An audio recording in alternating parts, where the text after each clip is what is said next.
Segala puji hanya milik Allah.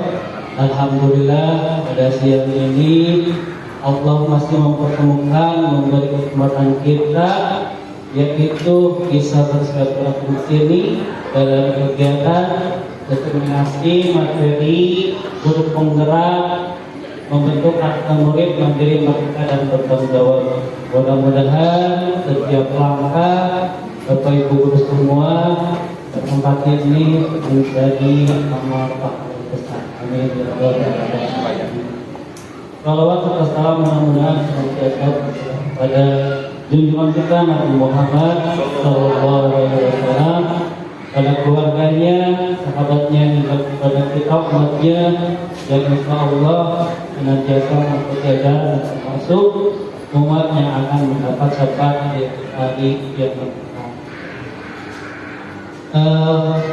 Pertama-tama saya ucapkan terima kasih kepada Ibu Siti Rodaya selaku Ketua Gugus Mahkamah Negara sekaligus Kepala Sekolah Harmoni juga, kemudian Ibu Saketi selaku Kepala Sekolah Seni 2 dan 4, dan Ibu Ida, Ibu Ida, mudah-mudahan yang hadir juga.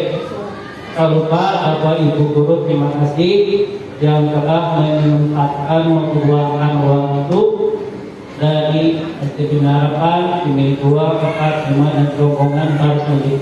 Terima kasih kami ucapkan atas kedatangan. Mudah-mudahan kegiatan di siang ini merupakan salah satu tagihan tugas dominasi dari di Gugus Mahkamah Negara. Alhamdulillah ada salah satu rekan kita Ibu Mary sebagai calon guru penggerak angkatan 5. Mudah-mudahan pada siang ini insya Allah akan berbagi dengan Bapak Ibu semua, dan mudah-mudahan bisa keketaan. Mudah-mudahan di angkatan 7, 8, 9, 10 juga Bapak Ibu yang belum bisa sama-sama, karena guru penggerak ini merupakan salah satu program dari Kementerian dan kedepannya banyak juga manfaat. Oke, untuk mempersingkat atau keberkahan kegiatan hari ini kita buka dari 14 Maret sama-sama. Bismillahirrahmanirrahim. Dilanjutkan dengan dari lagu Indonesia Raya. Bapak Ibu mohon silakan berdiri.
Silakan duduk.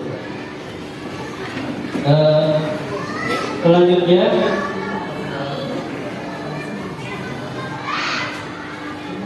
baiklah, untuk acara yang ketiga yaitu sambutan dari Ibu Siti Rodaya sebagai Ketua Gugus Mahkamah. kehormatan waktu.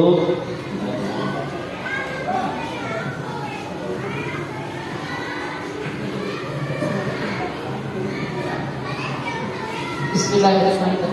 Assalamualaikum warahmatullahi wabarakatuh.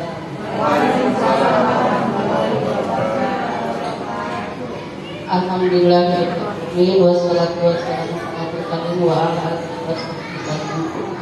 Rabbi shrah li sadri wa yassir li amri wahlul 'uqdatam min lisani yafqahu qawli.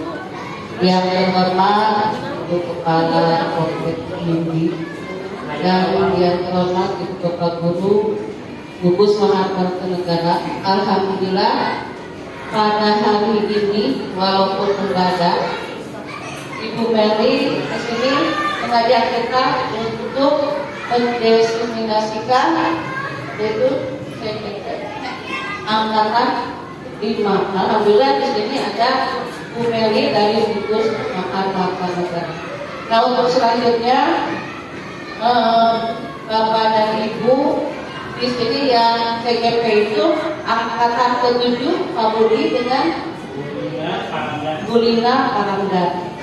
Nah, untuk selanjutnya angkatan ke-8 kita ada 10 ya. Itu mangga dalam kaki ayahnya Bapak Ibu. Mangga dalam kaki ayahnya. Salawat dan salam kita tularkan kepada Nabi besar Muhammad sallallahu alaihi wasallam. Alhamdulillah di komplek kita ini atau di Gugus Mahakartanegara sudah banyak guru-guru yang lebih bagus. Lebih bagus di mana? Karena di Gugus Mahakartanegara ini banyak yang sudah masuk ke guru pendidikan. Kemarin dari Dinas Pendidikan bahwa calon kepala sekolah untuk kedepannya yaitu kebanyakan dari guru penggerak. Nah, alhamdulillah pada minggu-minggu kemarin kita sudah melaksanakan calon-calon kepala sekolah yang didaftar dari Gugus Mahakartanegara hanya 2, yaitu Bu Sri dari Baros Mandiri 3 dan Bu Sur dari Cibudi 2. Alhamdulillah, doakan semuanya mudah-mudahan dia menjadi kepala sekolah. Ya, yang diharapkan oleh kita semua. Walaupun ini yang daftar sudah banyak, mungkin 89 kalau nggak salah yang didaftar itu, nanti yang diterima 25 orang. Ya. Doakan saja. Mudah-mudahan karena sudah saya lihat sudah pernah juga bekerja di sana. Kemarin di Cimindi 2 tahu bagaimana karakter musuh. Kita sekarang rasanya intinya. Datang ke Baros Mandiri 3, alhamdulillah lihat Musri juga sama IT-nya sudah pinter. Ya, mudah-mudahan oleh Allah Subhanahu wa taala dicatat menjadi kepala sekolah. Ya itu. Kemudian kemarin juga sudah di Gugus masalah KKG ya Pak, masalah KKG Pak Budi mindset ya, harus mengundurkan diri karena mengundurkan diri itu kan ada syaratnya. Ya, kemarin Pak Budi mindset karena yang ketua KKG tidak boleh dari guru PAI karena PAI itu sudah punya KKG sendiri ya. Jadi diganti naik bingung Ibu pas kamu dibilang saha Ibu malam baru saha karena ada laki-laki sama guru PAI ya. Kemudian perempuan pada sibuk juga kegiatan-kegiatan yang lain. Akhirnya ya bendahara yang naik itu punya. Sekarang ketua KKG Gugus Mahakartanegara digetos Bu Megi. Pada serah kedayangan ya. Pada serah kedayangan bahwa ketua KKG akhirnya digetos dan Bu Megi sampai Pak Budi kumpul. Tapi Pak Budi tetap ya tetap membantu kepada KKB Gugus Mahar Bata Negara. Kalau sama mereka kami mah PA Ikhwan. Ini kemudiannya pokok di air-airina ya. Wartosan ada yang top seandainya ayah pada dia destinasi nawai oke Bu. Abdi balik kegiatan ayo dibungkus. Kurang kerjasama. Ya, tidak akan maju suatu organisasi kalau tidak didukung oleh kita bersama. Anu di baris mandiri dulu, oke Ibu. Cuma bantuan anak guru-guru, orang banyak Bu di baris mandiri dulu, lalu Ibu anu bergerak. Alhamdulillah semua bergerak, ya. Jadi bisa maju sekolah, lembaga itu tidak akan maju kalau tidak didukung oleh kita bersama. Yuk KKB Mahar Bata Negara mendukung orang seandainya ayah ya mau pemikiran-pemikiran Bu saya mau mengadakan ini, ayo kita sama-sama ya kita sama-sama dukung dalam segala bidang karena apa ya di gugus itu gugusnya juga harus maju ya sekolahnya juga harus maju. Di sini gugus itu ada berapa sekolah? Gugus itu ada 5 sekolah. Yuk kita dukung semuanya, ya. Lakuyo soe kita mengenai sarha, budi itu kurang sesama ada yang. Kalau itu bisa itu. Assalamualaikum warahmatullahi wabarakatuh. Atur nuhun Ibu Siti Parantos Kasihan sambutan dari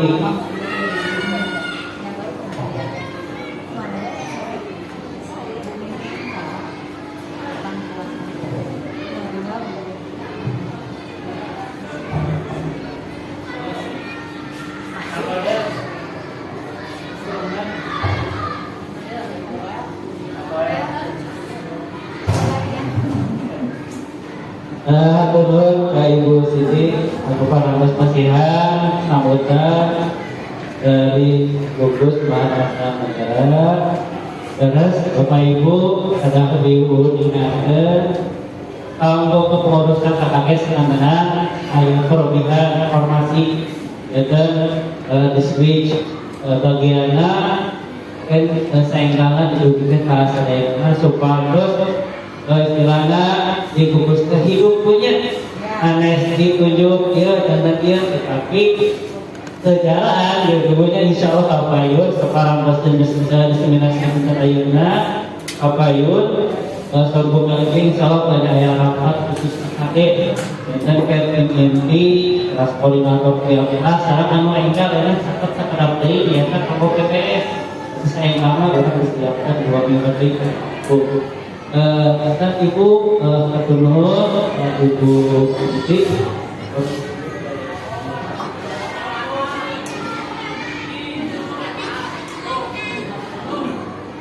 mohon itu tadi sambutan ya. Yang kedua yaitu sambutan dari Kepala Sekolah SDN Cimindi kepada Ibu Devi Bapak Tuti.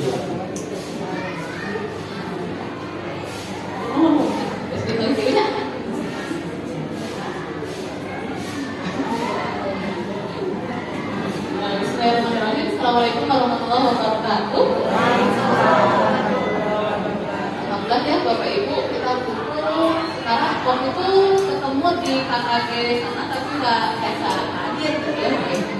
Yang saya hormati Bu Siti selaku Ketua Gugus dan juga Kepala Sekolah SD Baros Rakyat 3 dan juga Departemen Bu Ida dan sedang ada kegiatan lainnya Pak. Mudah-mudahan yang tadi tidak hadir atau tidak mengikuti kegiatan dikarenakan ada urusan, mudah-mudahan digunakan urusannya. Yang sakit, mudah-mudahan diberikan kesembuhan. Bagi yang sedang ada kegiatan di kelas, mudah-mudahan biasanya ada di kelas mayor. Nah, Bapak Ibu, tentunya saya itu mewakili Bu Meli juga. Mohon bantuan dari semuanya karena sebetulnya ada 2 tagihan yang harus dilakukan oleh Bu Meli. Yang pertama itu adalah membentuk komunitas. Itu yang sudah ada ataupun ketua fokus Sadayana ya Bapak Ibu. Nanti tadi Bu Meli juga sudah menyampaikan bahwa akan ada pertemuan ya dengan para posisi untuk merencanakan kegiatan selanjutnya. Ya, jadi mudah-mudahan setelah program, tapi ada program kalau tidak dilaksanakan ada bodornya, ya. Jadi, nah hanya sebagai catatan. Nah, tapi Bapak Ibu yang tadi intinya mah mohon bantuan dari semuanya. Kenapa? Karena kalau misalnya program sudah bagus, rencana sudah bagus, tapi tidak didukung oleh semua pihak, sulit ya Bapak Ibu. Minimal misalnya dari satu sekolah ada, kan kita satu sekolah itu untuk di kompleks ini ada 8 orang guru, ya Bapak Ibu. Yang juga harus ambil itu maksudnya ya. Ada 20. Nah, sudah namanya. Nah, jadi Bapak Ibu intinya bahwa dukungan dari semuanya itu yang pertama. Yang kedua, Bu Meli itu pasti akan ada tugas aksi nyata. Ya, jadi di aksi nyata ini perlu ada dukungan juga dari semuanya. Seandainya di aksi nyata itu membutuhkan bantuan Bapak Ibu, mohon bantuannya. Terus kalau misalnya aksi nyatanya yang membutuhkan ide gagasan, sok masih hidup sarannya sama Bapak Ibu akan boleh. Nah itu aja Bapak Ibu barangkali mohon bantuan dari semuanya, dukungan dari semuanya agar tadi Bu Meli sebagai orang bisa berangkat sehingga nanti Bu Meli lulus dan mendapatkan medan ini sudah ya sebagai guru penggerak di bulan Januari kalau tidak mundur. Sekarang saja untuk pemahamannya dan kalian mundur ya Bapak Ibu. Jadi kita doakan bersama mudah-mudahan semua program yang dilakukan oleh Bu Meli bisa berjalan dengan baik. Atau umum Mas Sadayana mudah-mudahan kita semua diberikan kesehatan lahir dan batin ya Bapak Ibu. Atau umum aku tentu ya bisa menghubung terus apabila kita bertanya kegiatan hari ini.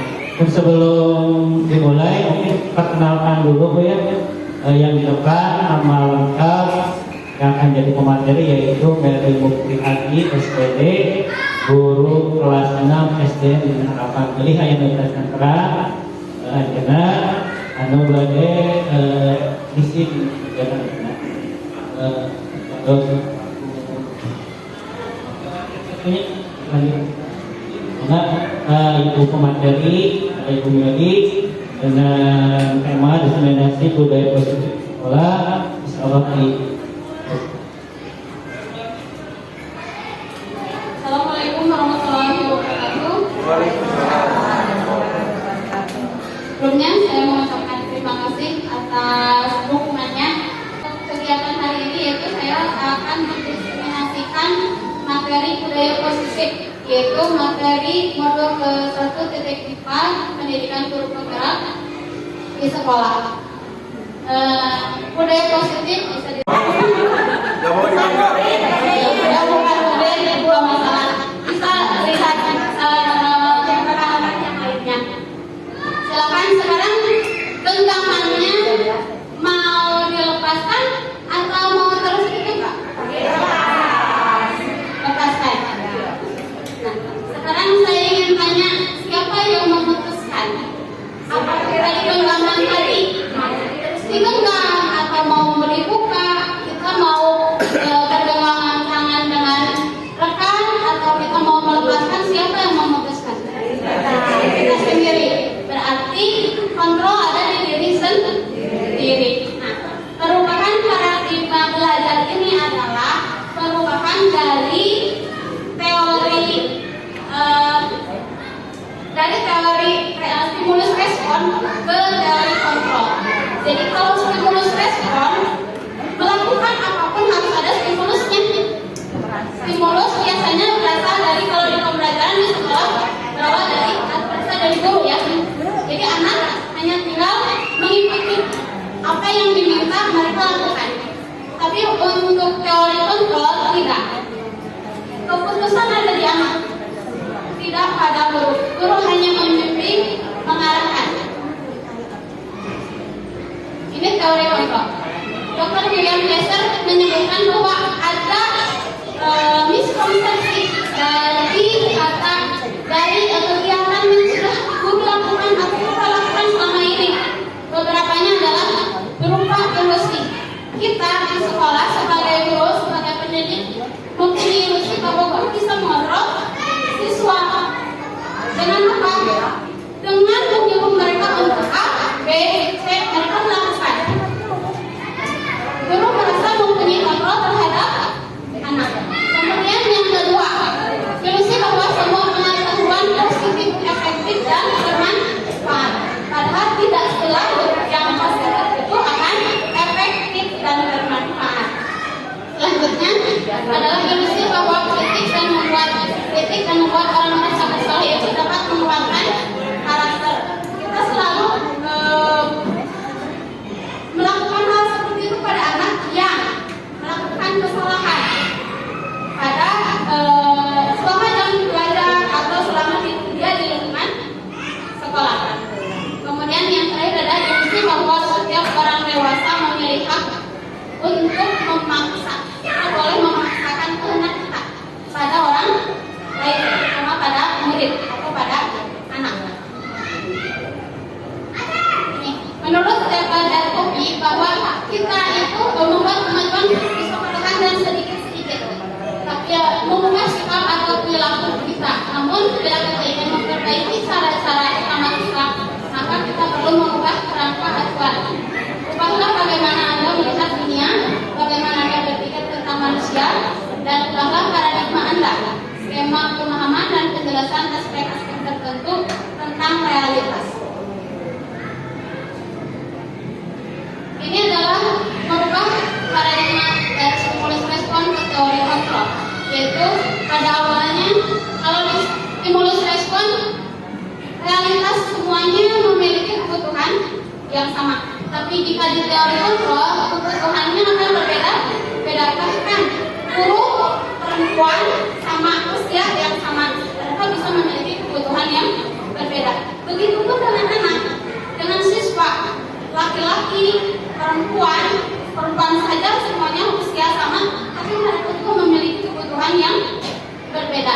Selanjutnya ada stimulus respon itu harus melihat sesuatu menjadi sama, sehingga ketika ada yang beda harus disamakan, menyamakan persepsi. Padahal semua orang mempunyai persepsi yang berbeda, cara pandang yang berbeda. Teori kontrol tidak harus, setiap orang tidak harus memiliki persepsi gambaran atau pemikiran yang sama. Kemudian ada lagi stimulus respon itu kita mencoba agar orang lain yang berperilaku buruk adalah kesalahan dia. Misalkan berkata kasar, kemudian lari-lari di kelas, itu perilaku buruk, mengganggu teman, perilaku buruk, dan itu kesalahan. Kalau di teori kontrol, semua hal itu ada tujuannya, ada sebabnya, meskipun hal tersebut negatif atau salah. Selanjutnya di stimulus respon itu orang lain bisa mengontrol saya. Buktinya anak bisa melakukan apa yang guru sebutkan atau apa yang guru perintahkan. Kalau di teori kontrol hanya saya yang bisa mengontrol diri saya sendiri. Jadi orang lain bisa mengontrol kita ketika kita membiarkan orang lain, kita menerima orang lain untuk mengontrol diri kita. Yang terakhir adalah pemaksaan. Ada pada saat rujukan akan itu menjadi gagal di stimulus respon. Sedangkan di teori kontrol itu harus ada kolaborasi kerjasama, baik itu antara guru dengan guru ataupun guru dengan murid. Harus ada kolaborasi. Kalau tidak ada kolaborasi antara guru dan murid, teori kontrol ini tidak akan berjalan. Kemudian yang terakhir, pemikiran dari stimulus respon itu hanya menang kalah, salah benar. Sedangkan di teori kontrol itu menang.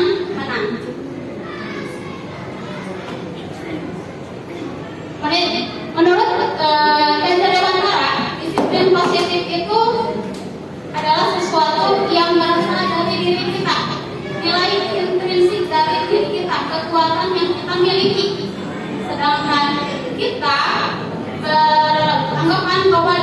itu adalah menaati aturan.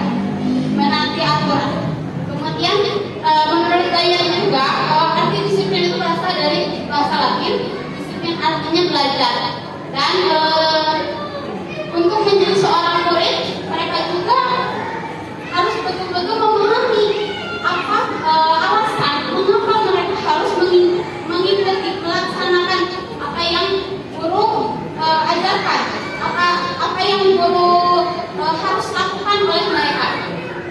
Sehingga ketika mereka mempunyai disiplin diri atau kekuatan motivasi intrinsik dari dalam dirinya, mereka tidak harus mengikuti aturan yang tertera secara lisan atau tertulis di tembok, misalnya kesepakatan kelas harus ABC.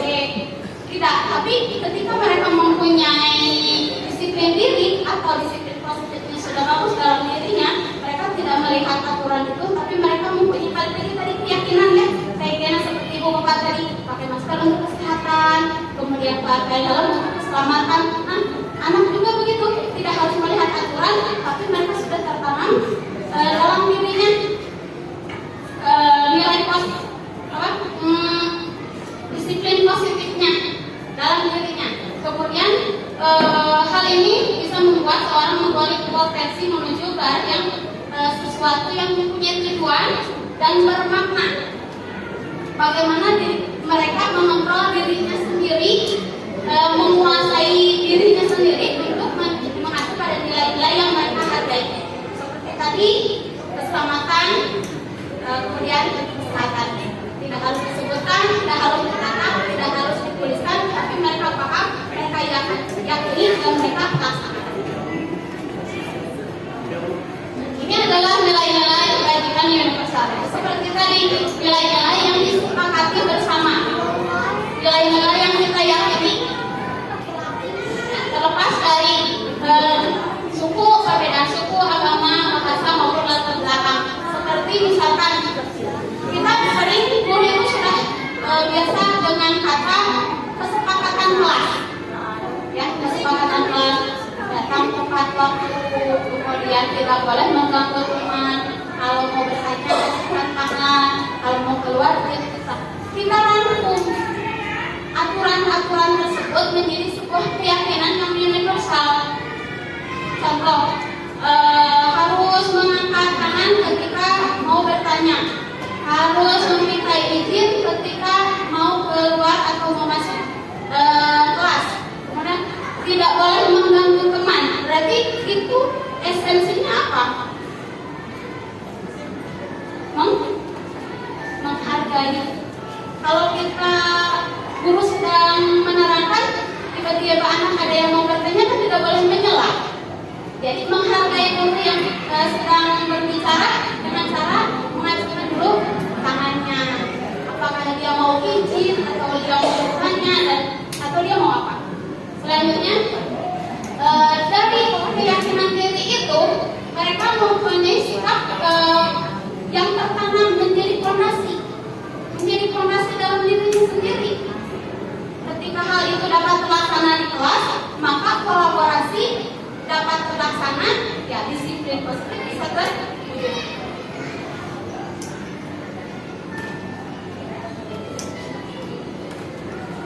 Nih, sebetulnya ada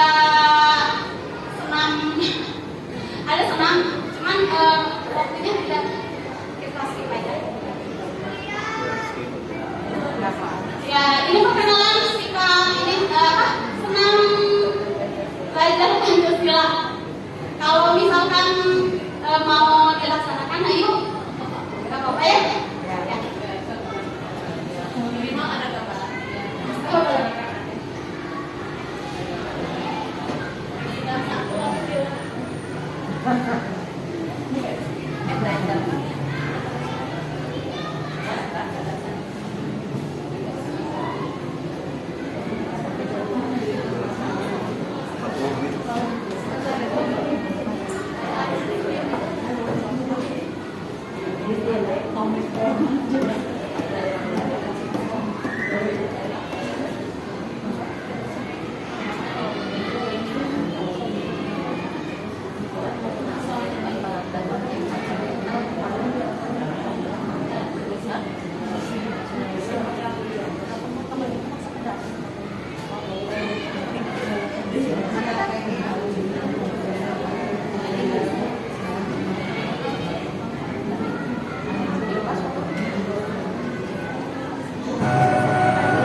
di lingkungan sekolah lebih banyak mana yang muncul dalam diri kita?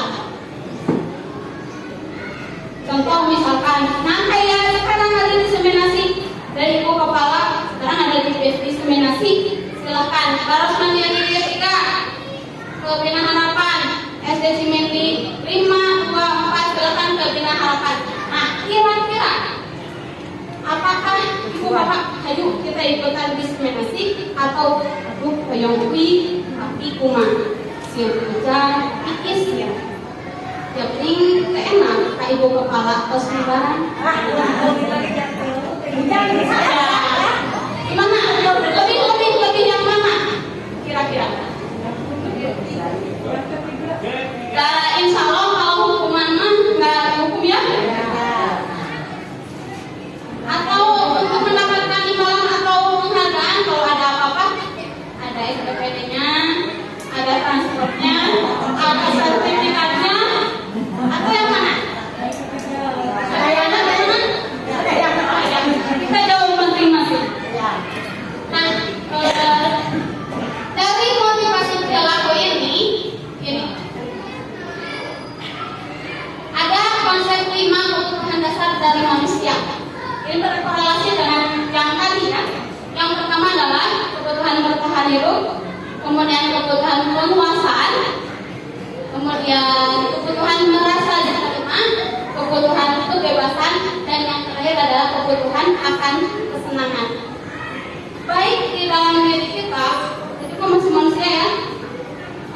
Konsep kebutuhan dasar ini ada, apalagi di peserta didik atau di murid. Semuanya memiliki 5 dasar kebutuhan ini.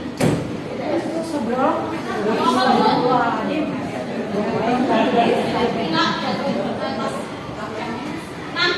sebetulnya ada tabelnya, ada indikatornya, tapi tidak saya masukkan berhubung nanti kita bisa coba dilihat. Contohnya untuk kebutuhan bertahan hidup di sekolah, ada siswa yang kalau sedang istirahat dengan temannya pasti geluh. Alasannya sepele. Lalu dia selalu minta makanan aku. Dia selalu ngambil makanan aku. Dia selalu merebut. Nah, guru rata-rata akan selalu bilang marah. Adik kamu kenapa gini-gini itu tuh salah, ini nggak boleh. Kepada anak kamu begini. Nah, rata-rata kita selalu berpendapat seperti itu, tapi tidak pernah bertanya kenapa kamu begitu.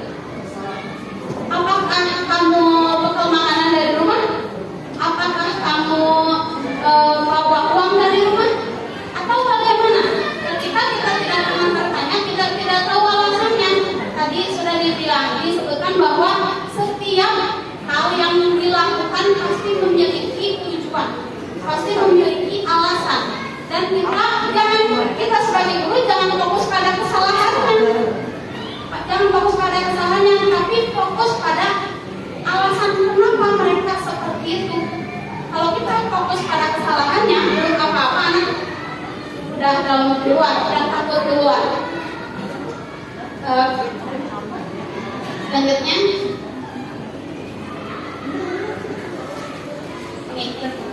yang selanjutnya adalah ada keyakinan kelas. Tadi sudah disinggung nilai-nilai universal. Nilai-nilai universal, kenapa kalau dulu kita sering tahunya kita sebagai guru pasti sebelum pembelajaran setiap semester membuat kesepakatan kelas, kenapa harus kesepakatan tidak keyakinan kelas atau kenapa harus keyakinan kelas? Padahal ya sama saja keyakinan kelas dan kesepakatan kelas. Apakah sama atau beda? Mungkin kita menganggapnya adalah sama saja, ya, sama-sama aturan. Nah, di sini adalah perbedaannya. Keyakinan kelas berdasar dari nilai-nilai universal yang kita yakini, sedangkan kesepakatan biasanya selalu ada sanksi, ada hukuman.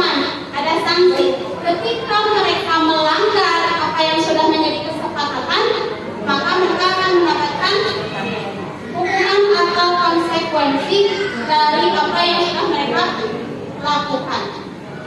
Dan itu rata-rata membuat anak tersebut merasa tidak nyaman. Ini adalah salah satu cara untuk mengatasi siswa yang melakukan kesalahan di dalam kelas atau di lingkungan sekolah, yaitu menggunakan segitiga restitusi. Yang pertama nggak terlalu kelihatan ya, saya kira itu. Yang satu itu menstabilkan identitas. Menstabilkan identitas itu adalah ketika berdasarkan prinsipnya membuat kesalahan adalah bagian dari proses pembelajaran. Jadi kita tidak harus fokus pada kesalahan apa yang mereka lakukan, tapi fokus pada tujuan atau alasan mengapa mereka melakukan hal tersebut. Ini contoh. Misalkan kelas 6 karena merasa sudah gede, paling gede di sekolah, anak paling tua, ketika ada anak kelas 4 lewat tajong, ya, tajong, atau suku, atau apa, kita luput jangan mengidentifikasi dulu apa tujuannya mereka melakukan itu. Apa tujuan mereka melakukan itu? Dari teori kelompok kita bisa memutuskan, guru bisa memutuskan akan menjadi apa. Dan akan menjadi apa seperti itu. Satu yaitu untuk menjadi penghukum. Penghukum itu pokoknya kamu melanggar aturan, yaitu sudah memukul temannya, berarti kamu dapat hukumannya keliling lapangan keliling. Ya, kalau misalkan atau hari Senin anak harusnya menggunakan seragam merah putih, tiba-tiba anaknya pakai pramuka. Guru sebagai penghukum langsung tanpa bertanya, ini hari Senin, alasan anak menggunakan baju pramuka tidak ditanya, tapi langsung Senin harus merah putih, tidak boleh, tidak, kamu pakai pramuka, menyalahi aturan sekolah. Jadi hukumannya adalah silakan pulang lagi ke rumah, atau dia tidak diperkenakan untuk masuk ke kelas mengikuti pembelajaran selama jam pertama. Berbagai bentuk. Kalau hukuman, biasanya hukuman itu selalu eksidental ya. Pada saat ada kesalahan, ada yang berbuat salah, baru diberikan hukuman. Tapi kalau di segitiga restitusi itu tidak, kita menghindari kata-kata hukuman, karena dengan hukuman akan membuat anak merasa tidak nyaman, yang akhirnya akan membuat mereka memiliki identitas yang gagal. Mau apapun alasan mereka melakukan hal tersebut, ketika guru sudah memberikan hukuman pada anak, mereka akan merasa bahwa apapun yang dia lakukan salah. Padahal dari sisi pandang mereka, belum tentu mereka mengerti bahwa mereka itu sudah salah. Bisa jadi ketika dia melakukan kesalahan, ada sisi kebutuhan yang belum terpenuhi.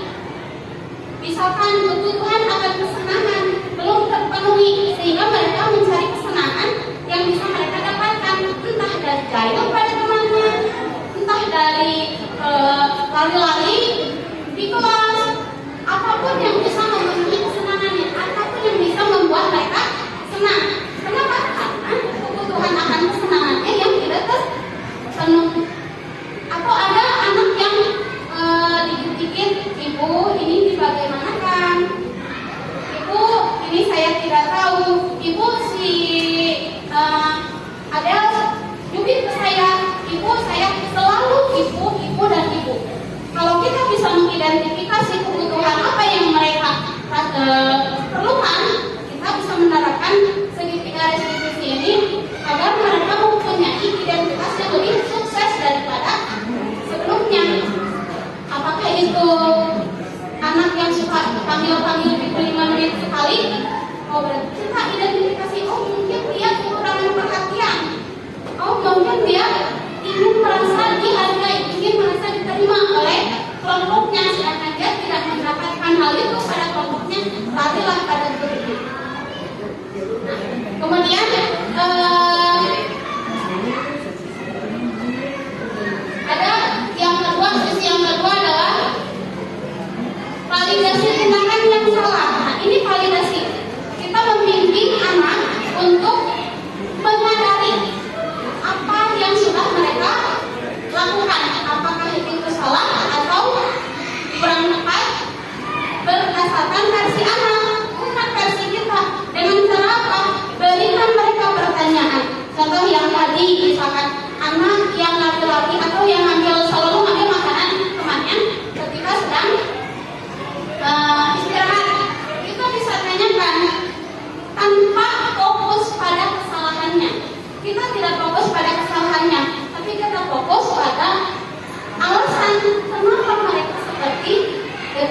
baik gitu.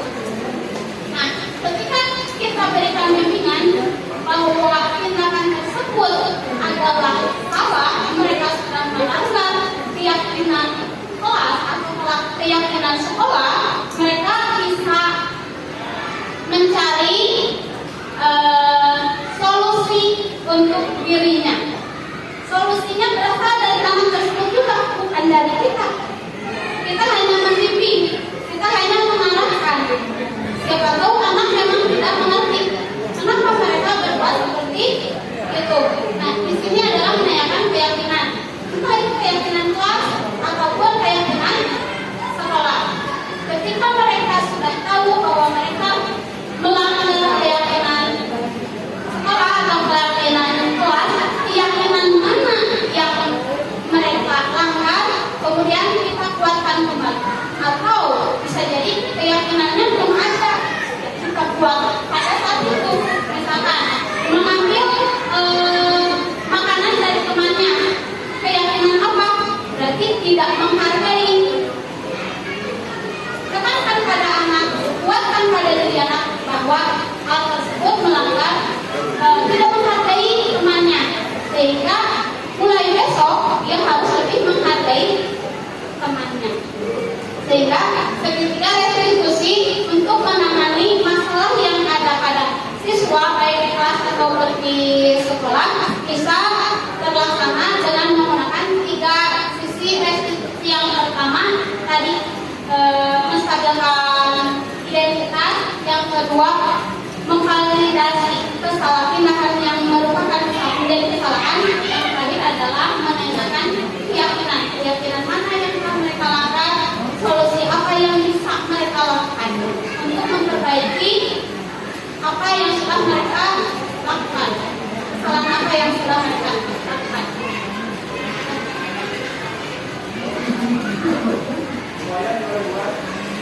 Ini yang perlu diperhatikan dalam membuat restitusi, yaitu selalu perilaku yang salah perlu dikaitkan dengan nilai atau keyakinan yang sudah disepakati. Nah, tadi jika keyakinannya belum ada, maka bisa dibuat pada saat itu, dikuatkan kembali. Kemudian kesediaan orang yang melakukan kesalahan untuk memperbaiki kesalahannya. Jadi anak tersebut mau memperbaiki kesalahannya, dan caranya itu berasal dari anak juga, bukan dari guru. Guru hanya mengarahkan. Kemudian yang ketiga ya, pemecahan masalah yang kita mungkin relevan dengan masalah. Misalkan tadi mengambil makanan temannya, dia sudah tidak menghargai temannya, apa yang bisa dia lakukan agar tidak melakukan hal yang sama? Bisa jadi besok dia akan membawa makanan atau bekal ke sekolah. Kemudian nanti ditanya sama gurunya, siapa yang bisa dihubungi agar besok dia membawa bekal ke sekolah. Ketika dia bawa bekal ke sekolah, itu adalah salah satu cara mungkin tadi dia mengambil makanan dari temannya. Kemudian ada usaha perbaikan dari pihak yang melakukan kesalahan. Usaha perbaikannya seperti apa? Dia sudah mengambil makanan dari temannya, sehingga dia harus apa pada orang yang diambil makanannya?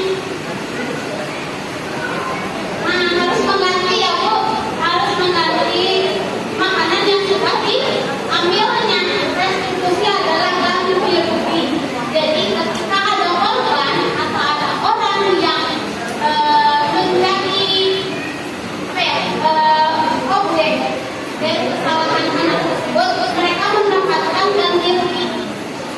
Tadi dia rugi karena makanannya sudah diambil, maka dia mendapatkan ganti rugi, yaitu makanannya diganti. Yang terakhir adalah perlu dedikasi waktu dari pihak yang membuat kesalahan. Artinya kapan akan diperlakukan menurutnya, kapan akan boleh dilakukan usaha untuk memperbaiki masalah yang tadi. Ketika saya sudah melakukan kesalahannya tidak menghargai orang lain, yaitu mengambil makanan teman. Kesalahan dia bisa memperbaikinya dengan apa? Mengganti.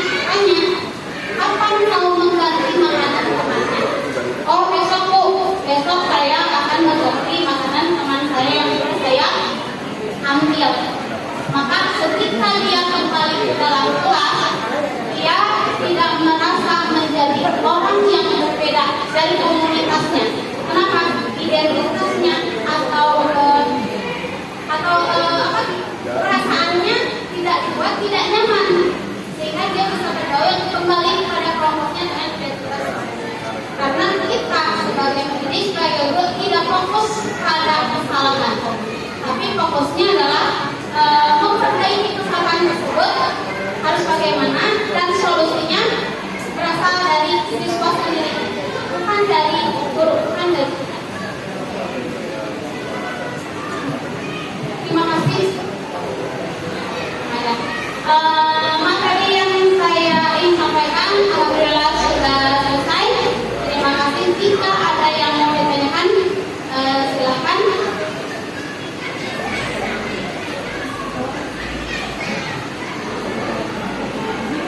Boleh Bang? Oh, mantap. Ya, ada dong Bang. Aduh, hujan ya. Ya, apakah ada yang mau ditanyakan, Ibu Bapak? Bapak. Terima kasih kembali penjelasannya. Tadi kalau dilihat di awal itu ada budaya positif itu ada ambil, sedangkan yang budaya positif ada ya. Tadi terkait paradigma Bu ya, tapi itu istilahnya dari gurunya ya, dari diri sendiri ada kemauan untuk berarti membuka wawasan. Jadi membuka wawasan diri mungkin menurut saya ini bisa ada gitu, tapi ketika ada penjelasan seperti ada yang salah gitu. Mungkin selama ini yang saya rasakan di dalam kelas tugas sama Bu, mungkin ini apa yang saya lakukan itu untuk tadi yang seperti ada paksaan. Cuman kalau dirasakan di kelas itu seakan kita memaksa Bu ya. Kalau jangan ini seperti itu ya, memang yang terjadi berarti itu ada yang dengan penjelasan yang barusan berarti ini membuka wawasan, berarti itu bermanfaat. Tentunya yang tadi mungkin dari ketiga restitusi ini, kalau Bapak Ibu yang ikut non teknis guru seri mungkin ada nyambung ya, ada guru seri non teknis yang ikut, ada restitusi mungkin ini salah satu penjelasannya. Yang tadi yang pertama itu yaitu tentang identifikasi ya, identifikasi, validasi dan menanyakan keyakinan. Itu mungkin saya hanya sebagai mungkin menawarkan atau pendapat ya. Kalau menanyakan kalau pendapatnya saya rasa sudah cukup jelas. Kemudian itu mungkin silakan Bapak Ibu guru yang lain.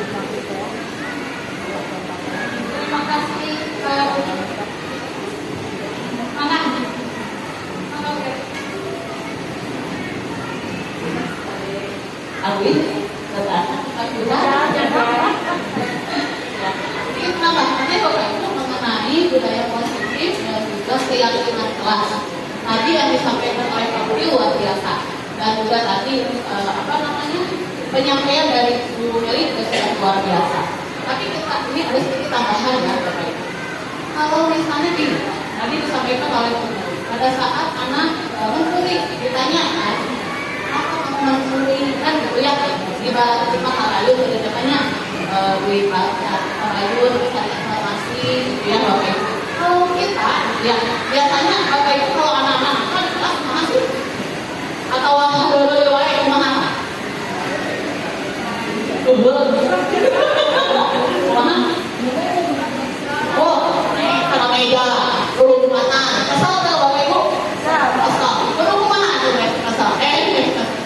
Nah, waktu itu saya pernah bilang, jadi Bapak Ibu, kesepakatan kelas atau keyakinan kelas itu dibuat bukan dari anak-anak kalian laporan sekarang harus begini dan begini. Nah, betul seperti itu? Tidak ya,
biasanya kayak gini Bu, kalau kita baru masuk, kita kelasnya baru, kita bersama-sama membuat kesepakatan agar di kelas kita itu tertib.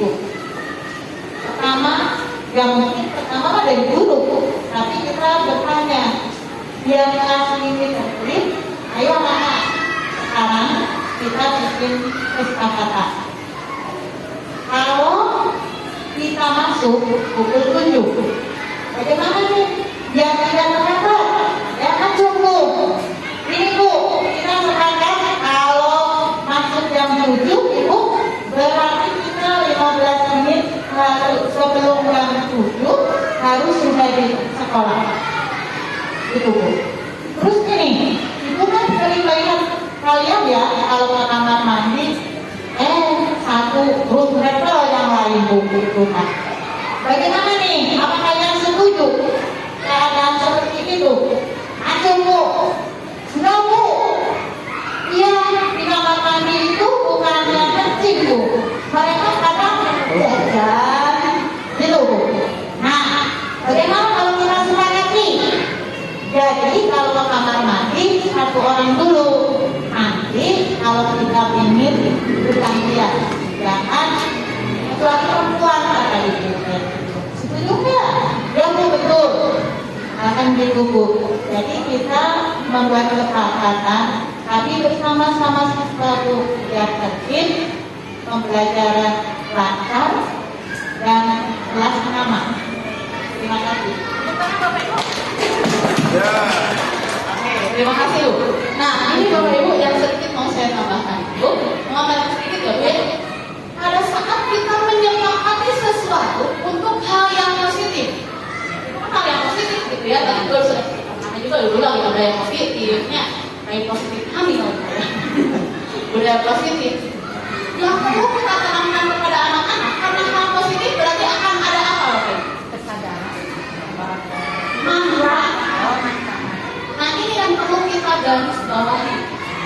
Jadi pada saat membuat kesepakatan kelas itu kita tanamkan manfaat. Contoh, anak-anak kalau udah misalnya masuk jam 7 ya, kalau jam 7:30 bakal pernah. Nah, ya, nah tinggal pelajaran, gitunya. Terus misalnya apalagi dikunci, gerbang, terus apalagi maksudnya jadi hal yang negatifnya berarti yang akan muncul itu berarti akan hal yang negatif. Otomatis, berarti biar kalian tidak ketinggalan pelajaran, biar kalian bisa mengikuti itu tuh dari awal, itu harus bagaimana? Harus masuk tepat waktu Bu. Nah, itu satu. Yang kedua tadi sampai ke kamar mandi. Anak-anak coba kalau misalnya ke kamar mandi ya kan tadi banyak kan di kamar mandi itu ngadon kayu kita jalan-jalan kalau belok apa kantin yang dulu ada kantin kalau kayak kantin jalan. Nah terus gimana caranya biar mereka menyadari bahwa ke kamar mandi itu untuk apa? Untuk buang air kecil gitu. Berarti manfaatnya bahwa saya kan harus standby di kelas, tidak main-main gitu ya. Anak-anak berarti yang negatif. Kalau misalnya nih kalian ke kamar mandi banyak kan? Harus kumaha kan? Wah Bu, ayo pergi solean, ayo masuk surung bakal kumaha. Kira Bu, berarti perlu kumaha tuh lamun kamar mandi. Hanya kedua banget Bu, sok ketuaan lah. Yang satu isi ayat membuatkan pantau, itunya biasa datang sok. Ngomong apa kamar mandi saya pulangkan saya dulu kan. Disirnya. Ya jadi maksudnya mereka untuk menanamkan budaya positif berarti muncul dulu di pikiran mereka akibat tidak melaksanakan budaya positif tersebut. Jadi kesepakatan kelas itu disepakati bersama karena merasa bahwa hal itu bermanfaat dan jika kita tidak melakukan itu akan ada hal negatifnya. Jika tadi kalau misalnya teh itu bukan minta dia ke jalan raya lebih banyak dia pernah melakukan kalau tinggal menang-menang ke tapi kita tak ada hasil sih hasil yang kelakaan jadi sih pengibuin dari tanda sih tak jadi tapi manfaatnya rasanya oleh siapa? Nah itu maksudnya budaya positif ini ya Pak ya. Jadi hal yang positif kesepakatan kelas dibuat untuk menanamkan budaya positif sehingga hal yang negatif tidak itu ya Bapak itu ya. Jadi tanamkan budaya positif dan mereka mengetahui bahwa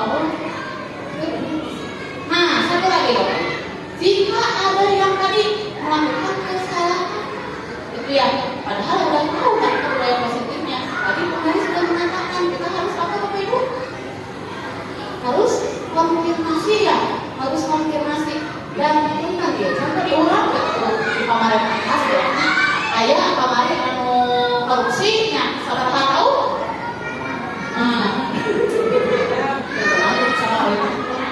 jadi intinya bahwa pada saat misalnya kita ya melihat anak melakukan kesalahan berarti apakah sanksi itu betul dibutuhkan? Perlu nggak Bapak Ibu? Atau misalnya pada saat Bapak Ibu membuat kesepakatan kelas langsung jadi sanksi anu kesiangan sanksi ya sama itu Bapak Ibu tadi disampaikan sama Bu Yaya apakah sanksi itu bermanfaat tidak Bapak Ibu? Tidak membuat anak akan tidak jangan tengok kiri kayak gitu tengok kiri jangan buka pintu jadi kayak apa ya kalau nggak itu aja Bapak Ibu ingatkan Pak Ayu namanya cari informasi apa namanya wajib rambutnya tapi cuma kok kalau kebanjiran kan tahunya jadi makanya nah gitu terus pengerjaan PR gitu ya kayak ini mah contoh pribadi ada siswa hari itu yang sulit gitu kayak ibu kami teh lupa kunaonnya da ina kepala anak sok ada wae ku memiwarakeun hubungan situ ada sedikit ada kok murid kami dulu habis umur bu ya berapa seorang ya jadi sampai si anaknya bercerita bahwa hanya udah bangun kita berapa kenal aku ya kita nggak bisa kayak nggak bisa astagfirullah itu udah istighfar ya apalagi surat Anas kalau tadi ngelihat apa itu sausi sampai itu jadi Bapak Ibu kedekatan kita secara emosional ya dengan anak biasanya itu juga akan membangun budaya positif jadi bukan cuma sekedar aturan kesepakatan tapi juga ada kedekatan secara emosional. Pada saat kita dekat dengan anak secara emosional, anaknya, orang nanti waktu kan itunya bukan ya adik, padahal udah kan kamu mah hormat bapak ibu hormat yang seperti apa sih? Ya buat kita teh, tapi kan kita mah ingin anak-anak yang bagaimana? Yang soleh, yang nurut karena yang nurut yang ditakuti, yang disedani atau yang dihormati. Balik lagi itu aja Bapak Ibu tambahannya mudah-mudahan budaya positif di sekolah kita di kelas kita akan semakin lebih baik. Hatur nuhun aku kan beli ayat Bapak dan tabihan dulu lagi.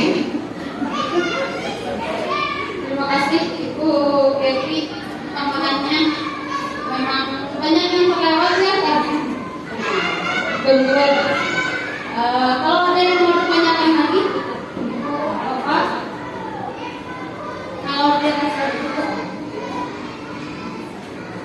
kita akan tutup kegiatan hari ini sudah cukup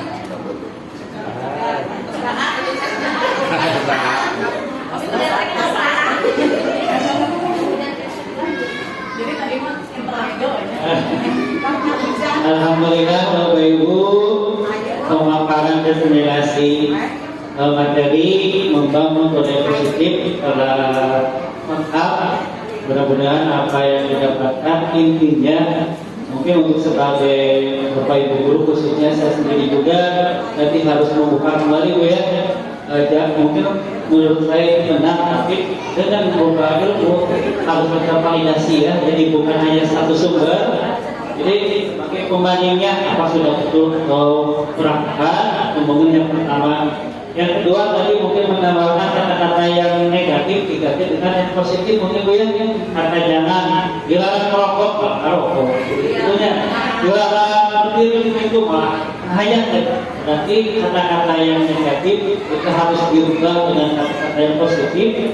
Betul, kalau anak-anak secara emosional dekat dengan kita, pada di ketemu hampir menurut harus bisa, tapi memang dengan jumlah yang banyak tentunya perlu waktu Bapak Ibu. Dan sekali lagi mungkin terima kasih atas pemaparan hari ini, khususnya dari kembali, mudah-mudahan selesai sampai di wisuda nanti, dan rekan-rekan kru juga yang khususnya hadir segera ikut Bu ya, di angkatan 8 sudah dibuka. Sekarang silakan ikut, mudah-mudahan kedepannya bisa lebih berkolaborasi di khususnya di gugus Kehormatan Negara. Umumnya berarti kita semakin banyak belajar, ilmu itu akan meningkat, akan jadi pahala antara atas beberapa kali. Selamat Bapak Ibu, hatur nuhun Tasrena, Ibu Siti, Ibu Sageti, Bapak Ibu semua. Terima kasih. Kedepannya bila Bapak Ibu ada yang mau diseminasi, dipersilakan kita boleh bersama-sama Bu. Mau dari mau luri, maka kita fasilitasi. Mudah-mudahan mungkin kedepannya mempunyai taat Bu ya. Jadi ingin kalau ada kegiatan di hati itu dibilang tanda-tanda hadis. Berarti kita mudah-mudahan kepayunnya kami terpantau 2023-2024 angkatan kita mungkin ya Bu ya, 19 proyek sebelumnya naik angkat mungkin bisa jadi juga. Salah satunya nanti di KKP ada juga tanda tangannya hadis baru punya. Mudah-mudahan kepayun kita diselenggarakan pihak LG Kawasan Pastori gugus Tuhan ingin sedana dari akun Anfal Pro atau sedana biasa coba kapal di sementara kegiatan ibunya itu mungkin dicukupkan oleh Bu